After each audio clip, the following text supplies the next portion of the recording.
Hey everybody, it's Eddie Eichinger here. I'm in the process of pinning some my insects I got from Arizona this past year in California.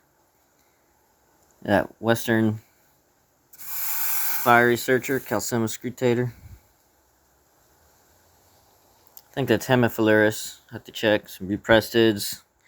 One of the few aquatic beetles I like. These sunburst diving beetles are real nice. And you can see on certain beetles I pay less attention. The smaller ones, if they're on like number 1 pins, I just like having the antenna out if I can, but I'm not too picky on the legs. But on the larger specimens, I like the legs and the antennae out. This Dendrobius here. And nothing's perfect.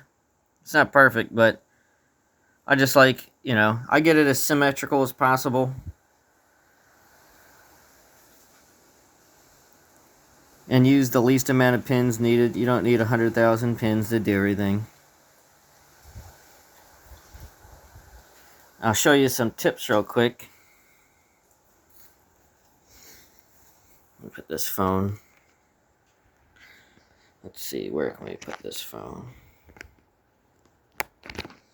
Alright.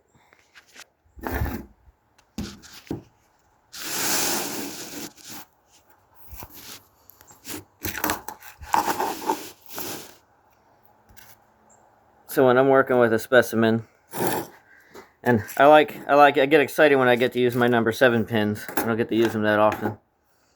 So just a few things I do. These Dynasties Grant I've been sitting in alcohol for a couple months, and rinsed them off with some acetone last night, like 24 hours. Look at that, that's not grease. That's actually the malted coloring on this specimen, so that's really pretty. But anyway, what I like to do is make sure all the appendages are nice and not locked up, nice and movable. And I'll kind of put them in the position that I want them to be spread in. That was a little tight. And this is straight from live to alcohol, no freezing or soaking or anything like that, other than they were sitting in rubbing alcohol for several months just to help get grease out and acetone last night. But I got those appendages how I want. And then don't forget to get those antennae out, because that's a pain in the butt when I already pinned. Get those antennae how you want them, or at least somewhat most of the way there. So that, as you can see, is almost how I'm going to put it on the pin. So just some little tips that I use before I pin big, or almost all beetles. But larger ones I like having the legs and limbs out like so. Smaller ones, not too picky on the legs and the antennae. Larger ones though, yeah. You can see some nice colors here better because that sun went down. See, look, I got what, 8 pins on that one, maybe something like that. Not too many.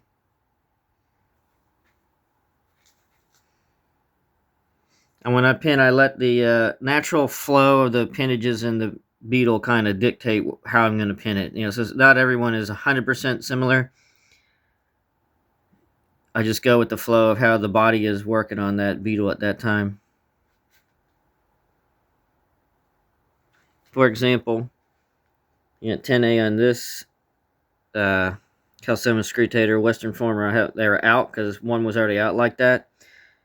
Both of these were kind of curled in, so I let them be. So let's get back to pinning here. Some nice stuff, nice day. Excited when I get to use those number 7 pins. Oh yeah, y'all like my scorpion too? Dune scorpion. From the sand dunes in California. Had to go back there and get some Megasoma sleeper eye. Alright, that's it for today.